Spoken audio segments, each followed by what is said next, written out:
د لوی او پاک څښتن په نام السلام علیکم ورحمت الله وبرکاتو.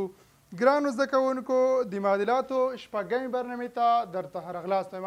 په دې برنامه کې به موږ او تاسې د دوه مجهوله لومړۍ درجې معادلاتو له حل کولو سره اشنا شو چې د دې د حل لپاره تقریبا 15 طریقې شتون لري. د اپنا طریقه باندې حلول، د تویزی، مساوات ګراف او د ترمینان په طریقه باندې. په دې 15 واړو طریقو باندې کولی شو دوه مجهوله لومړۍ درجه معادلاتو حاصل په لاس باندې راوړو. دوه مجهوله لومړۍ درجه معادلات هغې معادلاتو ته وایي چې مجهولونو شمیر دوه وي او درجې له یو سره مساوي وي. عمومي شکل په دې ډول د زده کوونکو A یو x مثبت b یو y مساوي ل c یو سره a دوه x مثبت b دوه y مساوي ل c دوه سره. دې شکل ته وایي دوه مجهوله لومړی معادلاتو عمومي شکلو. کله چې موږ غواړو دوه مجهوله لومړۍ درجه معادلات د اپنا په طریقه باندې حل کو، نو په دې ډول یې حلوه شو. لومړی په دې هم ځانونه پوه کوئ چې په دې 15 واړو طریقو کې تر ټولو بهترینه طریقه چې ده هغه د اپنا طریقه ده. په دې باندې په کم وخت کې کولی شو دوه مجهوله لومړۍ درجې معادلاتو حاصل په لاس باندې راوړو. یو سوال لیکو، هغې کې مکمله طریقه د اپنا طریقه درته تشریح کوم. څه ډول کولی شو د اپنا په طریقه باندې د یو سوال حاصل په لاس باندې راوړو. لومړی سوال د دقت وکئ.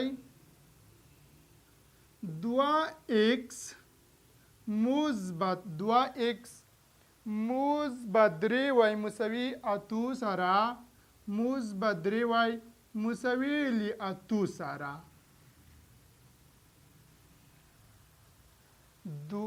دویمه معادله 3x منفي 4y 3x منفي 4y مساوي ل منفي 5 سره. دوه مجهوله لومړی درجه معادله ده. ځکه که چیرې مجهولو ته وګورو، مجهول یو x ده یو y ده. که چیرې د دوی درجو ته وګورو، درجې له یو سره مساوي دي. هم د x درجه له یو سره مساوي ده او هم د y درجه مساوي له یو سره ده. نو ځکه موږ ورته وایو دوه مجهوله او لومړۍ درجه معادله. که چیرې وغواړو همدغه سوال د اپنا په طریقه باندې صدا کو، په دې ډول صدا کیږي. دقت وکئ. د x یا د y قیمت پیدا کولو دپاره د x ضریب او د y ضریبونه باید مساوي شي. یعنې څه معنی، که چیرې وغواړو د x قیمت پیدا کو، نو موږ او تاسې باید د y قیمتونه هم د y لومړۍ معادلې ضریب په دویمه معادله کې ضرب کو او د دویمې معادلې ضریب په لومړۍ معادله کې ضرب کو. او یا که چیرې وغواړو موږ او تاسې د y قیمت پیدا کړو، نو د x ضریب د لومړۍ معادلې په دویمه کې ضربو او د دویمې معادلې ضریب په لومړۍ معادله کې ضربو. نو کولی شو په دې ډول یا د x او یا د y قیمت لاس راوړو. کله چې موږ او تاسې د x او y قیمت لاس راوړو، له هغې څخه وروسته کولی شو یا په لومړۍ معادله کې یا په دویمه معادله کې هماغه قیمت وضع کو په خپل ځای باندې. دویم قیمت هم لاسته راځي. په دې ډول دقت وکئ. په دې ډول که چیرې x قیمتونه ضرب کو، په لومړۍ معادله کې باید 3 ضرب کړلی شي او په دویمه معادله کې په لومړۍ کې باید 3، په دویمه معادله کې باید 2 ضرب کړلی شي. په لومړۍ کې موږ او تاسې 3 قیمت ضرب کو، په دویمه کې مو 2 ضرب کو. نو اوس کولی شو په حاصل په اسانۍ سره په لاس راوړو. 2 3 شپږ x مثبت مثبت مثبت کېږي. 3 3 9 y مساوي ل 3 8 24 سره. 2 3 شپږ x مثبت منفي سره مساوي کیږي. دوه څلور اته کېږي مثبت منفي له منفي سره مساوي کېږي دوه پنځه لسو دوه پنځه له لسو سره مساوي کېږي علامو ته تغییر ورکوو مثبت منفي کوو منفي مثبت کوو کولی شو x له x سره د منځه یوسو مثبت نهه مثبت اته مساوي کېږي له مثبت اوولسو سره مساوي لیکو مثبت څلرویشت مثبت لس مساوي کېږي له مثبت څلور دېرشو سره دواړه خواوې پر اوولسو باندې ویشو ځکه موږ د وای قیمت پیدا کوو دواړه خواوې پر اوولسو باندې ویشو نو د وای قیمت به مساوي شي له دو سره د وای قیمت به مساوي شي له دو سره همدغه قیمت کچېرې په لومړی یا دویمه معادله کې ضرب کو د ایکس قیمت لاسته راځي په دې ډول دقت وکړئ کچېرې وضع کو په لومړی معادله کې کچېرې وضع کو په دې ډول 2x مثبت 3y مساوي له اتو سره موږ د وای قیمت پیدا کړو له دو سره مساوي ده همدغه د وای پر ځای همدغه قیمت وضع کوو نو لیکلی شو 2x مثبت 2 ضرب 2 ځکه د وای قیمت له دو سره مساوي ده په دې ډول شپږ کېږي خو په خلاص ډول ولیدل کوم 3 ضرب 2 مساوي اتو سره 2x به مساوي شي 2 ضرب 3 شپږو 2x مثبت شپږ به درته ولیکم تر څو په مفهوم باندې په بشپړ ډول پوه شئ مساوي له اتو سره 2x به مساوي شي کله چې شپږ د مساواتو نه اړوو علامه تغییر کوي مثبت ده منفي بشي مثبت 2x مساوي بشي اته منفي شپږو نو 2x به مساوي شي له 2 سره دواړه خواوې به تقسیم کو پر 2 باندې د x قیمت به مساوي شي له 1 سره په دې ډول حاصل په لاس باندې راوړلی شو دا د y قیمت او دا د x قیمت د اپنا په طریقه باندې کولی شو دوه مجهوله لومړۍ درجه معادله په دې ډول ساده کړو دویم سوال ته دقت وکړئ دویم سوال کې x منفي 2y مساوي له 3 سره x منفي 2y مساوي له 3 سره 2x مثبت 4y 2x مثبت 4y مساوي له شپږو سره کچېرې غواړو همدغه دوه مجهوله لومړۍ درجه معادله د اپنا په طریقه باندې ساده کو په دې ډول ساده کولی شو لومړی باید موږ او تاسې د x دویمې معادلې ضرب په لومړی کې او د لومړی په دویمه کې ضرب کو په دې ډولو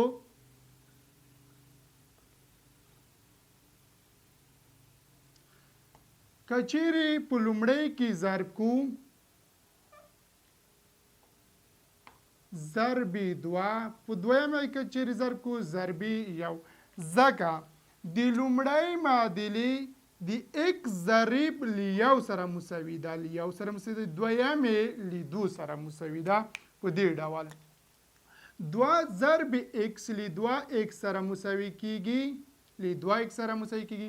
مثبت منفي 2 ضرب 2 4y سره مساوي کېږي 2 ضرب 3 له شپږو سره مساوي کېږي 2 ضرب 1 ضرب 2 له 2 سره مساوي کېږي 1 ضرب 4 y مساوي کېږي له 4y سره یو ضرب شپږ مساوي کېږي له شپږو سره. په دې ډول یې حاصل په لاس باندې راوړلی شو. علامو ته یې تغییر ورکوو. منفي منفي منفي، مثبت د منفي بشي، مثبت د منفي بشي، مثبت د منفي بشي. 2x مثبت د 2x منفي سره له منځه ځي او منفي جمع منفي منفي کېږي. 2 مساوي کېږي له اتو سره، یعنې منفي اته وای مساوي بشي. مثبت شپږو منفي شپږ به مساوي شي له صفر سره. دواړه خواوې که چیرې تقسیم کړو پر منفي اتو باندې نو وای به مساوي شي، ځکه منفي اته تقسیم منفي اته له مثبت یو سره مساوي کېږي. وای په خپل حال باندې لیکو، یا داسې چې منفي اته وای تقسیم منفي اته مساوي کېږي له مثبت وای سره. صفر تقسیم پر منفي اته مساوي کېږي له صفر سره. دا په یاد ولرئ، هر وخت چې صفر پر عدد باندې ویشل شي مساوي کېږي له صفر سره. د وای قیمت په دې ډول په لاس باندې راولو. که چیرې وغواړو چې د ایکس قیمت پیدا کړو، لومړی یا دویمه معادله کې وضع کوو. د ایکس قیمت په خپل لاس ته راځي. په دې ډول دقت وکړئ.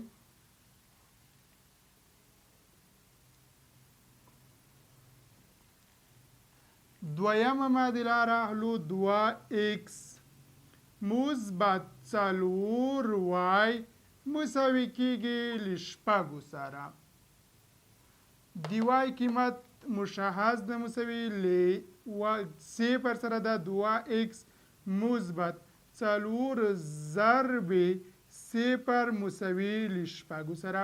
2x به مساوي شي مثبت 4 ضرب صفر مساوي کېږي له صفر سره مساوي له شپږو سره. 2x به مساوي شي صفر که چیرې له 2x سره جمع کوو بیا هم 2x کېږي نو مساوي کېږي له شپږو سره. مساوي کېږي له شپږو سره. دواړه خواوې به تقسیم کړو پر دو باندې، ځکه موږ د x قیمت پیدا کوو. x به مساوي شي x به مساوي شي له درو سره. 2 تقسیم 2 یو کېږي، شپږ تقسیم 2 مساوي کېږي له درو سره. په دې ډول حاصل په لاس باندې راوړلی شو. دا د x او دا د y قیمتو. راځو دریم سوال ته. دقت وکړئ. دریم سوال په دې ډول ده. راکړل شوی د 3x مثبت 9y مساوي شپږو سره. 3x مثبت 9y مساوي له شپږو سره لومړی معادله. دویمه په دې ډول ده. 2x مثبت شپږ y 2x مثبت شپږ y مساوي له 9 سره. د دې معادلې د حل لپاره په دې ډول عمل تر سره کوو. که چیرې غواړو د افنا په طریقه یې ضرب کوو نو 2 په لومړۍ معادله کې او 3 په دویمه معادله کې ضربوو. 2 په لومړۍ معادله کې او 3 په دویمه معادله کې ضربوو. په دې ډول دقت وکړئ. که چیرې غواړو حاصل یې لاسته راوړو په دې ډول 2 درې شپږ x سره مساوي کېږي. 2 9 مساوي کېږي له 18 y سره. 2 شپږ 12 کېږي. په همدې ډول که چیرې په دویمه معادله کې ضرب کړو، شپږ x مثبت 3 شپږ 18 کېږي. 18y مساوي له 3 ضرب 9 مساوي کېږي له 28 سره. مساوي کېږي له 28 سره. علامو ته به تغییر ورکړو او یو له بل څخه به تفریق کړو. مثبت شپږ x د منفي شپږ x سره د منځه ځي. مثبت 18y د منفي 18y سره له منځه ځي. نو صفر پکې پاتې کېږي. 12 کچرې د 28 سره تفریقو مساوي کېږي له منفي 15 سره. موږ په لومړۍ برنامه کې د معادلې د حل په حالتونو کې ویلي وو. کله معادله دوه حالته لري، یا به مشخص وي او یا به مشخص حل نه لري. مشخص حل هغه وخت لري کله چې یو معین عدد له یو مجهول سره مساوي شي، او مشخص حل هغه وخت نه لري کله چې یو عدد له عدد سره مساوي شي، لکه په دې ډول، او یا صفر له صفر سره مساوي شي. کله چې صفر له صفر سره مساوي شي بیا بېنهایته حل لري، او کله چې عدد له عدد سره مساوي شي هیڅ حل معادله نه لري، لکه په دې معادله کې. راځو څلورم سوال ته دقت وکړئ. په څلورم سوال کې x منفي 2y مساوي ده x منفي 2y مساوي له 5 سره ده. لومړی معادله ده. دویمه معادله کې 3x منفي 6y 3x منفي 6y